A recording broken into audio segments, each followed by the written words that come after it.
Michigan Attorney General Dana Nessel is not happy about DTE Energy's participation in a new data center in Washtenaw County. Today, she held a roundtable discussion on the utility's requests to the Michigan Public Service Commission to provide electricity to the AI center. AG Nessel has been upfront about her concern with the lack of public hearings on the matter.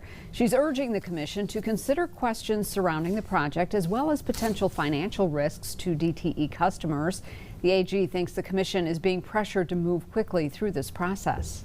My concern is that it appears as though the commission is under extraordinary and unprecedented political and industry pressure to ram through these special contracts for DTE without any public discovery.